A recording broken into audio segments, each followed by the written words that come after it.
Welcome to EnVision Center News. Today's episode is all about Volunteer Connect with Executive Board Member Becca Orchard and Resource Specialist Sarah Hensel. We hope you enjoy. Welcome to EnVision Center News. My name is Sarah Hensel, and I am the Lead Resource Specialist and Volunteer Connect Coordinator for the Community Resource EnVision Center. And I have with me a very special guest, Becca Orchard. She helped basically cultivate and catapult the Volunteer Connect program, and she not only gives our time to us as one of our executive board members, but she also is president of 101 Women. So welcome, Becca. I'm glad to have you here. Thank you, Sarah. So if you would kind of tell us a little about your involvement with the Community Resource EnVision Center, maybe how long you've been a board member. I know you've been a very valuable asset to us, and you've given us a lot of your time and talents. Yes, I got involved with the Resource Center in December of 2013. Okay. I was invited to a board meeting at the time by one of the board members who recognized that the organization was kind of floundering a little bit in terms of trying to achieve what it was set out to do. And my background is in organization development and leadership development. And so I basically came to kind of see what was going on and if I could help.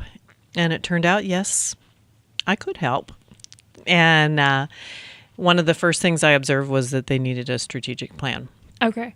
And so I offered to guide them through that process. And at the end of the 6 months that it took to develop that, it became apparent that they needed someone to actually do some of the things that we were forecasting. Gotcha. So I got hooked that way. Nice. So that was 2013. And one of my early actions and things that I got involved with was with regard to technology and trying to create a more sustainable product. And so I identified a website designer who could offer a lot of the capabilities that we currently have. And so that was very rewarding to see that happen. Was there a website at all at that time? There was a very kind of static website, which was providing information only, kind of like what we were attempting to do. But there's no way to really engage with the audience. Gotcha. And we discovered through this technology that I accessed that we had all kinds of capability around database management, which would also not only help in communicating to the public what we were trying to do and how we were trying to serve the community, but also to use in our day-to-day operations of trying to help people find the resources that they were looking for. So it was kind of catapulted us into a completely different quality of service than we had historically been able to do. So that was a very exciting time. We really needed that too. Yes. Because I can't imagine working without those tools right now. Absolutely. And it was fun for me as a volunteer to be learning and developing something new. And I know one of the things that you would love for me to talk about is why I volunteer and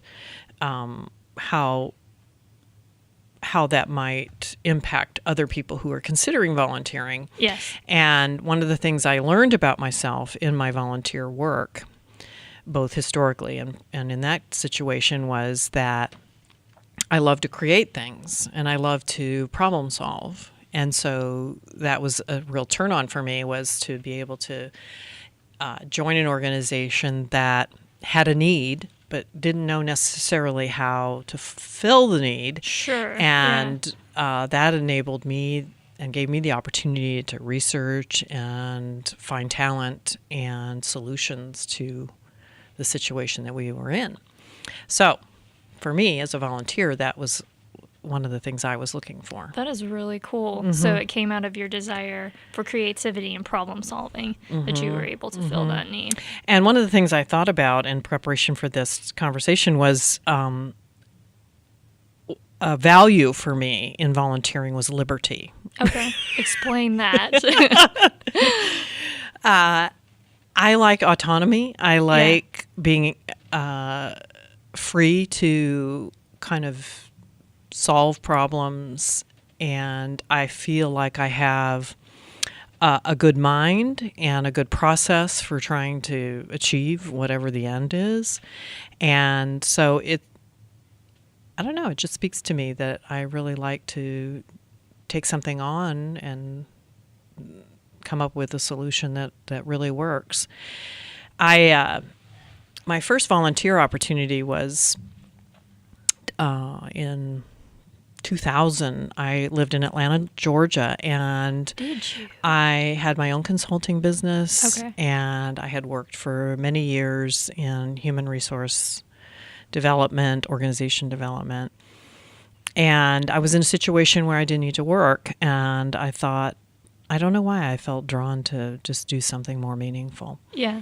And so I went on about a research process to try and figure out, well, where is it that I would like to volunteer?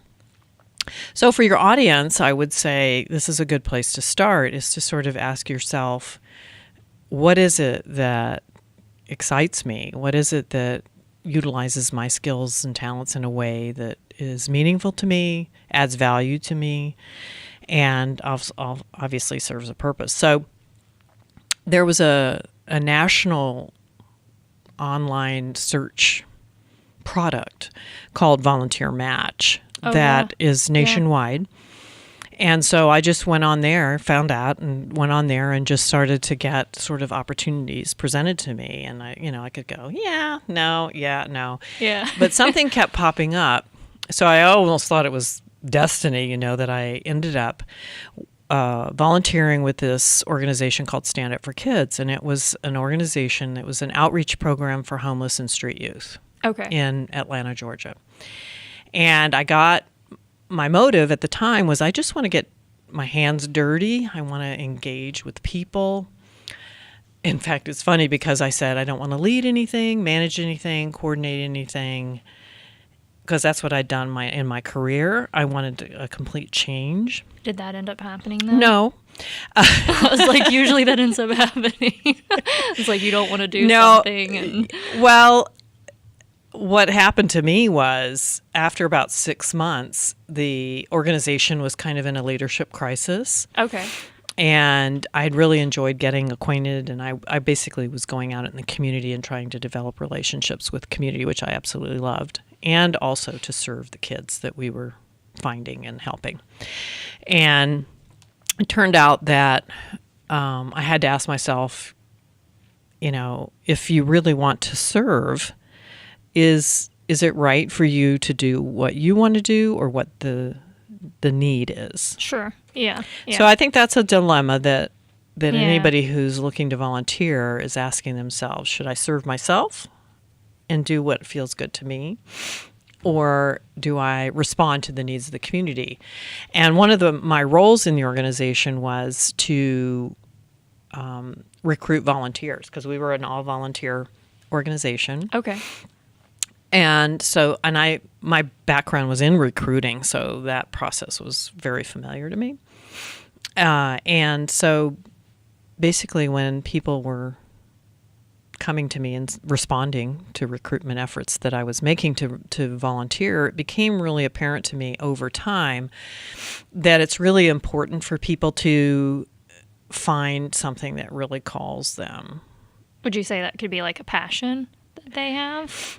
Passion might be a little strong for some people, but that's one way that you could look at it. But something that provides meaning to you, something that will cause you to get up in the morning and want to go and do that thing. Yeah. Because what I discovered, and this was new to me as in working with volunteers, because I'd always worked with employees who you have, some control over, is that if they were inspired in a moment, it probably wasn't going to be sustainable. Okay.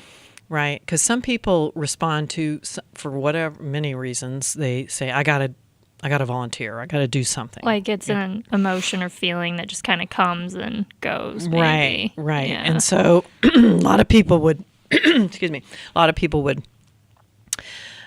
sit down with me, and I would ask them what their motivation was and whatever. And I could tell right away that this wasn't going to be a long-standing commitment. Yeah. And because of the work I was doing at that time involved kids, I was very anxious about people committing and then not following through. Yeah, because when it involves children, you're going to have a lot of emotional ties with those children that could affect them long term. Well, these kids in particular have been disappointed their whole lives. Yeah. No relationship was ever reliable. Stable. Yeah.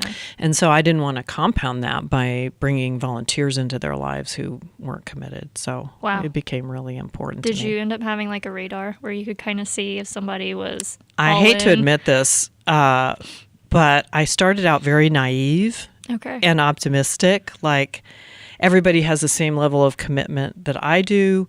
Everybody does what they say they're going to do, and who wouldn't show up? Yeah. You know? Yeah. And over time, I hate this, but I started to get very cynical. Yeah. A little jaded. I Maybe was. jaded. I hated Yeah. that because I always like to think the best of people. And I Yeah. always think, I think this is wonderful that this person really wants to do all this. And then after many disappointments, I would start to get kind of like, are you for real? Yeah. So I tried to, that was a challenge for me. Yeah. Yeah. Wow.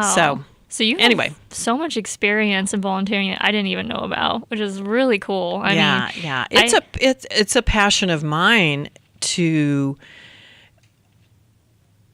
inspire other people to, because I get so much out of it. I mean, anybody who volunteers would be quick to say that I'm the winner here. Yeah. Not only because I'm getting to serve and I get the reward for that, that intrinsic feel good for giving back, but one of the unexpected consequences of volunteering was all the cool people that you get to do it with, because they're also inspirational. Well, they're and like-minded too, And in this work I was doing, particularly with homeless and street youth, a lot of our volunteers were young people. Really? Yeah. And I was in my 40s. Yeah. And so I was kind of the middle-aged mom, who kind of came late to the party.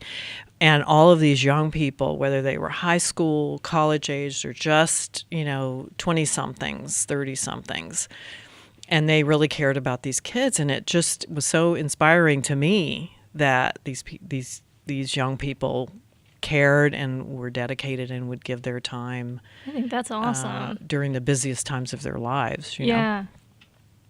That is too cool. Mm-hmm. Wow. So I know that you and Stacy, which was one of the volunteers that we had here, and she still volunteers for us, but you guys kind of became the catalyst for the Volunteer Connect platform that we have now online. Mm-hmm. Can you kind of give me a rundown on how that whole process unfolded? Yeah. This was Volunteer Connect. What is now Volunteer Connect started as in 2016, we started to gather with other nonprofits in the community. And that was the very beginning of our service provider information network. Okay. Was the catalyst of this was a community-wide symposium that brought everybody together, and we were hoping to get maybe 25 of our potential partners to sit down with us and talk about how can we work together and how can we optimize resources by working more collaboratively. Yeah. And we ended up with 100 Wow. people attending this symposium. It was wild. And one of the things that some of the feedback that we got through that process of conversing with our partners Sure. and other community members was what ways can we work together and create something more and better by doing it together synergistically. Okay. And so one of the ways that we discovered was, this whole idea of volunteer recruitment and volunteer management, so that each of the nonprofits which relied on volunteers to do heavy lifting in their organizations just because of limited resources. Yeah. And so that was kind of the seed was, I think we're in a good position to try and have impact in that. Yeah. And because I presented this at this symposium, there was somebody in the audience, Mark Tucker from United Way of North Idaho. Yeah, okay, yeah. He was in the audience when I was pitching this idea that wouldn't it be cool if we had this kind of central location for helping people find resources to volunteer, or places to volunteer. And he said, I think I can provide you with some support for that in the way of a person who could take that on, because I didn't have the bandwidth to add that to what I was already doing. Sure. So this was like, oh, so this can really happen. So that was actually the launch of what became Volunteer Idaho Panhandle, which some of your listeners may be familiar with that name because that's what we created initially. Yeah. And that was basically utilizing that volunteer match program to kind of feed into our local needs. Okay. So try and coach people to use that and help people kind of use that resource. So that's how we initially started, in addition to some other pieces. So that was the beginning of it. And then as we worked through a couple of years of that, we discovered that the volunteer match program had some limitations that didn't serve us in the best possible way. And our web designer, who had been doing all this work with us for all these years, said, we can create that internally. Yeah. And so we didn't realize that was possible, and that she would be willing to design it. Yeah. So that's what created the Volunteer Connect, was us working together. And I'll tell you, all of those couple of years where we were kind of doing some other things, we learned a lot. I bet. About what we needed and what worked and what didn't work, what we didn't like about Volunteer Match that we would change if we were going to build it in-house. And so now what we have is this tremendous asset in the community, which allows organizations to broadcast their needs to the community, and for people who are in the community looking to give their time, talent, and treasure to something, to basically shop for those kinds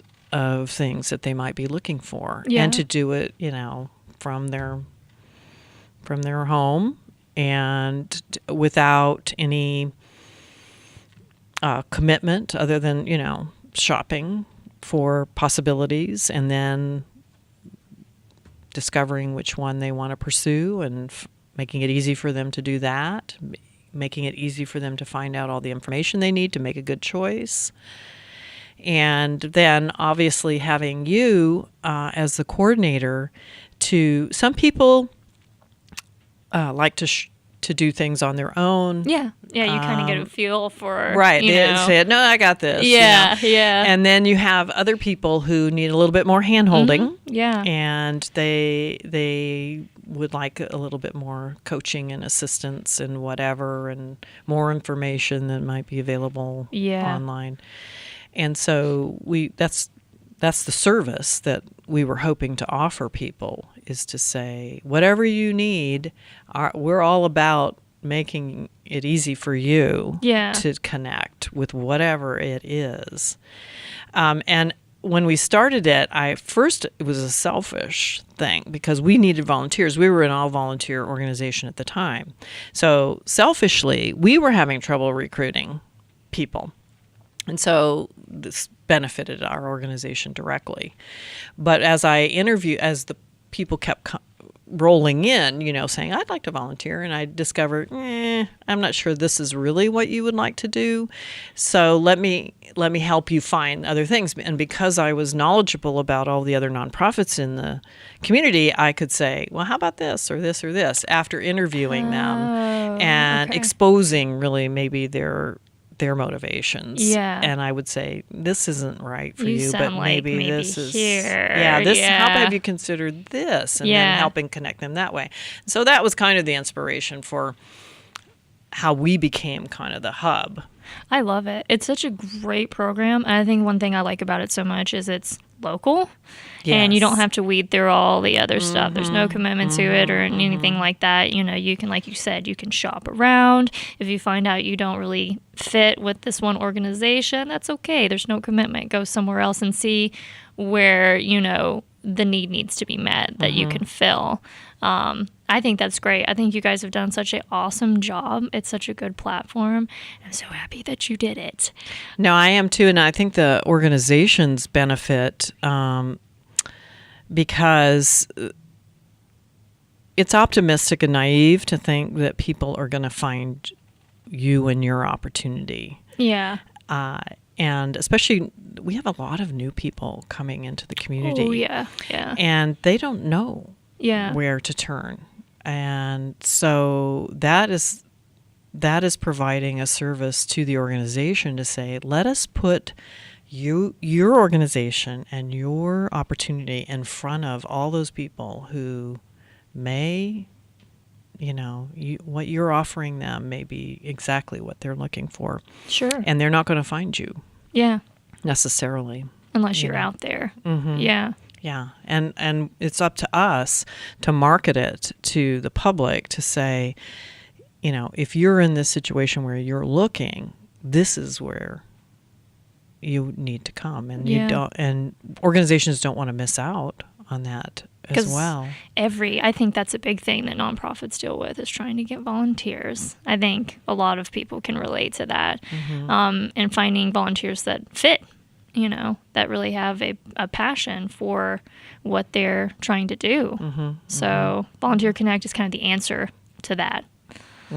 So I also want to kind of get into the Idaho Classic. Yes. Which is something incredible. I got to experience it for the first time last year. I think it was our first one, wasn't it? First annual. And you did a lot of the legwork for that. Yeah. Can you tell us exactly what the Idaho Classic is and then what kind of opportunities might come about from it that we need to fill?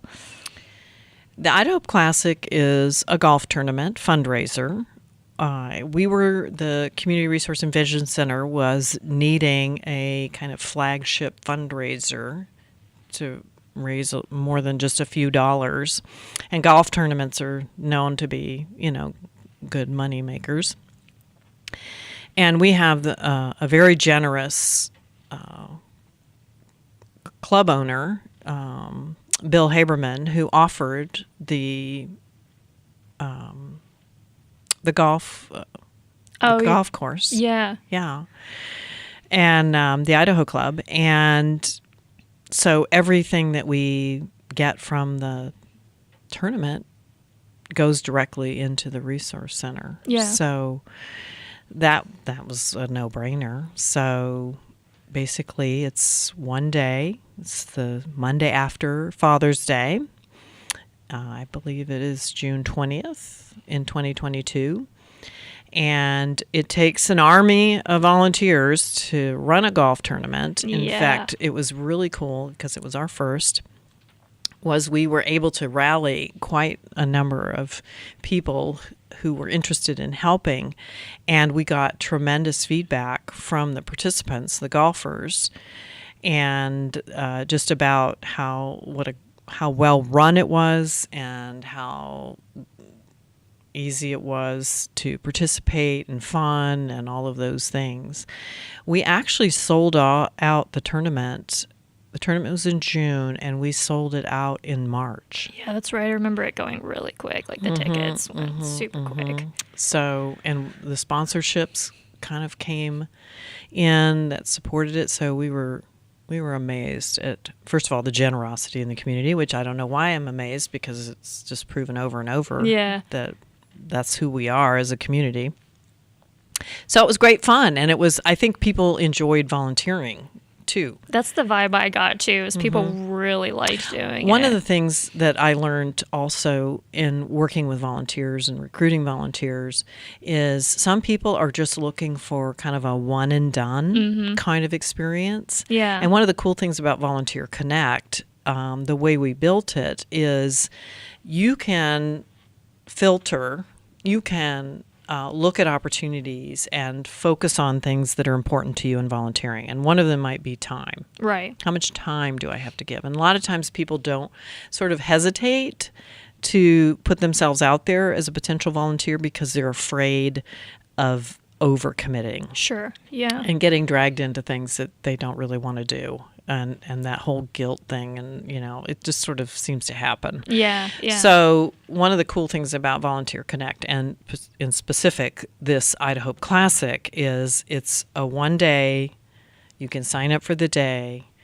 There's no other commitment beyond that, and it's a way to get your feet wet, with an organization. Sure. Without finding yourself strapped to something that you don't really.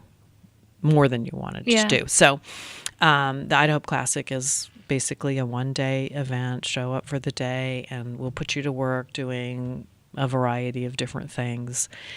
We also have a planning team. So if you're interested in, getting involved earlier and doing part of the planning, that can be really fun. And the fun part about that is you're working closely with a smaller group of people to create an experience that you can feel really proud of. Yeah. And of course, bottom line is you're generating very needed funds for a very important cause. Exactly. So, and it was hard to pass up because you're out at the Idaho Golf Club, and it was a nice day. It was a beautiful day. You're outside with people having a great time, and you're feeling good about what you're doing. Yeah. Yeah. Oh, so much fun. Yeah. So I also want to ask you not only about the volunteers for this event, but how can businesses get involved? Like, how can they sponsor you? We have a whole menu of opportunities, from very small ways to contribute to larger ones, and the larger ones have some really great value in terms of marketing and publicity. And what organization, what business doesn't want to be associated with the EnVision Center and all the good stuff that's happening here? So you want to tie your name to great community service and being a part of solutions in the community and making life better for everyone in the community. So, there's, you can sponsor a hole, you can sponsor our dinner, you can provide stuff for the silent auction. Which was a huge... That was cool. A huge undertaking and a huge success. And, it's just a good time. Fantastic. So, you were just a font of information. I'm just so glad we had you here. Is there anything else that you want to tell our audience is kind of a takeaway or like your little shout out of the day that you would like to tell everybody listening? I